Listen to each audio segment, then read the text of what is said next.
Pain game, and I have literally just got back from Saudi Arabia. I put the computer on immediately because we need to talk about this. I have not known a boxing decision cause this much drama in quite some time as Artur Beterviev beat Dmitry Bivol by majority decision to become the undisputed light heavyweight champion of the world. The first time this has happened in 25 years, an undisputed champ at light heavyweight. But unfortunately, instead of us celebrating the greatness of this man, we're questioning, should he actually be the champion? Before I get into the fight, I just want to quickly say, what an event. Riyadh season, it's the best thing that ever happened to boxing in my opinion. And I want to shout out the people of Saudi Arabia because they are so kind, they're so welcoming, and I've just had a great time there. I mean, I didn't know I had fans in Saudi Arabia, but like I had people come up to me at the event. It was unbelievable. It was so nice. And it's just a shame that both fighters put on spectacular performances, and instead of us fans marveling at just amazing performances from both men, all I'm hearing about is the fucking judges. So let's have it right. Both men gave each other, without doubt, their hardest fight to date. And for me, this fight is what elite boxing is all about. A tactical,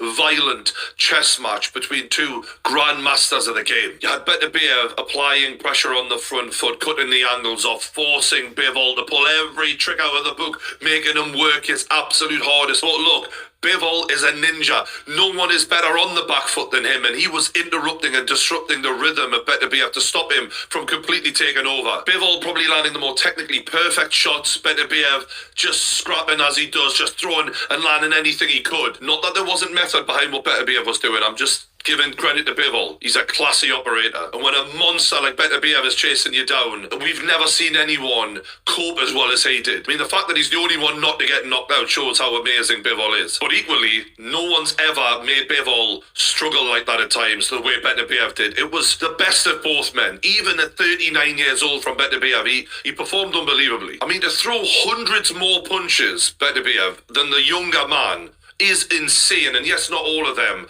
were like clubbing, thudding punches. Some of them were just range finders. Some of them were just to get him reacting to set up the other shots. But it was fucking amazing to watch. And in terms of scoring this fight, I think beauty is in the eye of the beholder. What is it that you look for in a fight that impresses you more? And I think for that reason, you could make an argument for either, depending on what you appreciate more. I don't think Bivol can complain it was a robbery at all. But, you know, he can say, I think I won it. But to say the word robbery, when one guy is willing to throw that many more punches than you, it's because he is willing to risk it. He's willing to go for it. And he's actually not frightened of what's coming back. And if you're not throwing as much as him, it's because you're reluctant to commit because you are going to get punished for that a lot of the time. And if you're backing up constantly because the other guy's punches are having more of an impact than what yours are able to have on him, then, you know, in the eye of the judges, that just doesn't look good. That doesn't mean Bivol didn't outland Beterbiev. I can see an argument for that. But I can totally understand how Beterbiev got the nod here. I really struggle to understand how people are some people are really like,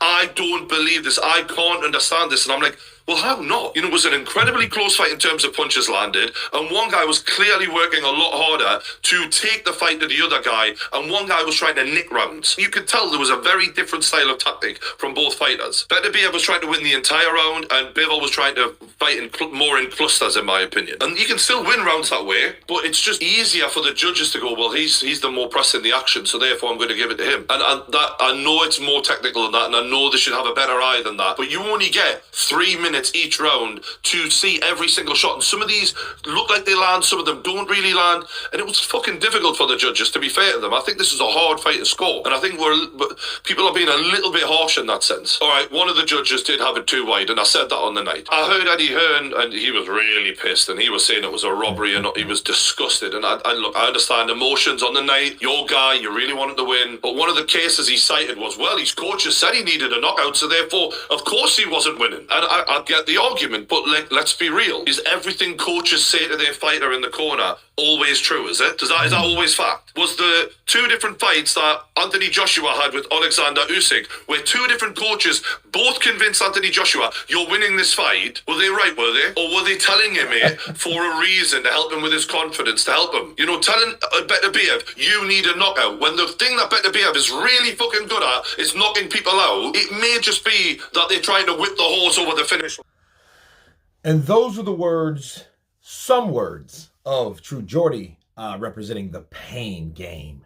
My man in crime. He was there at Saudi Arabia, and this is his counterpunch on Artur Beterviev and Dmitry Bivol. And he had some good points, very good points, especially at the end there. And I'm going to start there and then move backwards, right? Well, a lot of people like Eddie, of course, that's his fighter. He's supposed to side with his fighter. You know what I mean? Especially when it comes to a decision. I mean, that's just the politics of the game. Now, I do think he was honestly frustrated. Because Dmitry Bivol did throw and land some fancy shots. He showed who he was in that fight. And I'm happy for both fighters because they were actually able to do and show who they were in this fight. A lot of times you have these fights where these guys are not really truly able to show what they've shown before in other fights when they get to that higher echelon of competition. You know what I mean? So they're able to actually do that.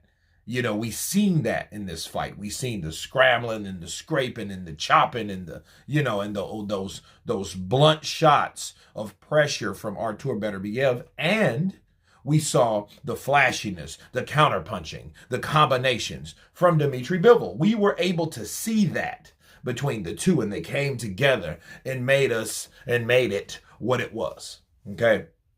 Now, the corner, they were more like, oh, well, you need a knockout to win. They're telling him that because why would you leave anything to the hands of the judges having a fight that competitive? And the truth of the matter is they didn't know. And if they told Artur Beterbiev, they have nothing to do with the judges. So obviously there's no, we know we won if they're telling them stuff like that.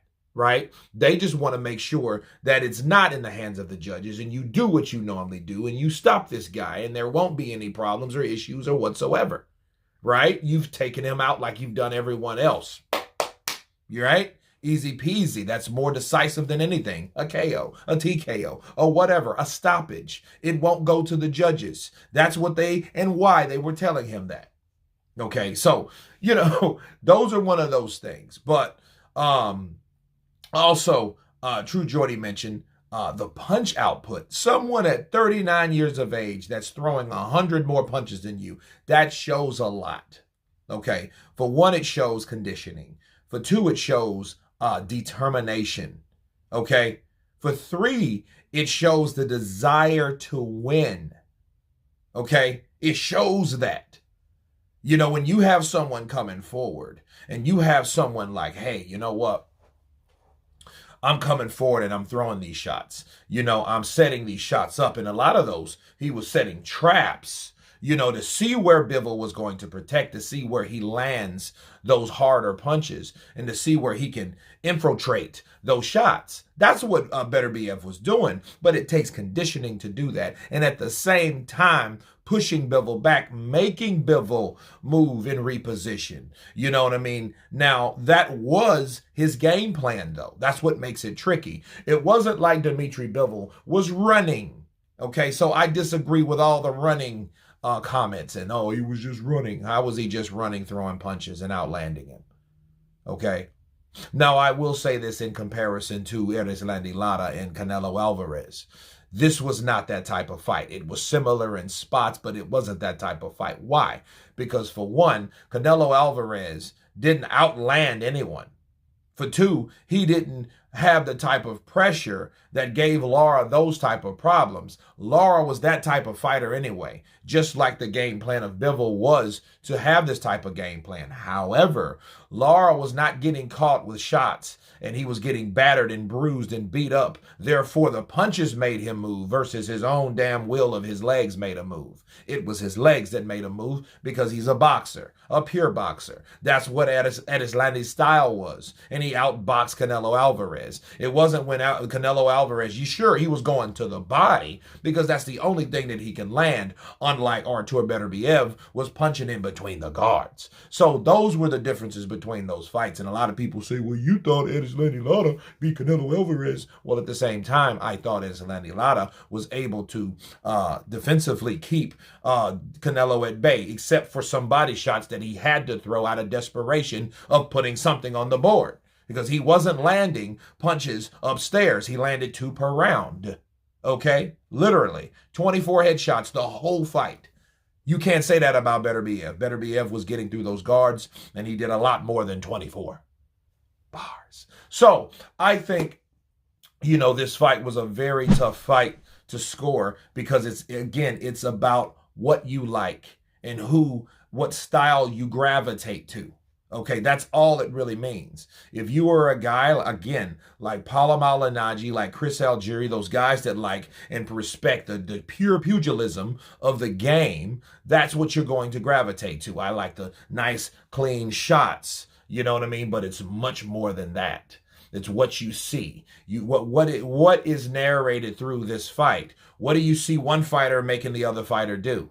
In times Dmitry Bivol was just trying to get out of the way to reset, because not all the time Dmitry had an answer for the onslaught that Artur gave him. Okay, and I want to add this, put the cherry on top, the championship rounds. Okay, it was like, to me, Artur Beterbiev was putting the stank on his performance by showing, because I think he was trying to stop Dmitry Bivol and to test that chin and to test his will as well. But he was at the same time pushing and pressuring Dmitry Bivol, and Dmitry Bivol was on the decline. Okay, he wasn't doing what he was doing before. I think he stopped his pure flashiness in round 9. Okay, he kind of picked it up in round 12, but there was a lot of holding and there was a lot of stalling. There wasn't like him trying to go for the gusto, saying, you know what, this is the last 20 seconds or the last 30 seconds or the last 10 seconds, so I'm going to go for it. We didn't see that after in Bivol. We seen a guy that was like, look, I'm still not going to try to go toe-to-toe with this guy because he may catch me with something and hurt me. So he was still being too cautious. And I think Beterbiev was showing him like, look, get off me. You're trying to clinch. You're trying to stall. You're trying to weigh out that clock. This ain't football. Bars. I think that's what this was about. And Artur looked like the stronger guy and definitely had the stronger finish. And he won the championship rounds. So I think that is a major factor. And when those judges seen that, they're like, you know what? It's one thing to give it only to flash and combinations and, clear punching. But it's another thing to take it away from the person that did as much as Artur Beterbiev. But anyway, you guys tell me what you think of True Jordy representing the pain game and this Counterpunch. Of course, please subscribe. And you guys been Counterpunching. Peace.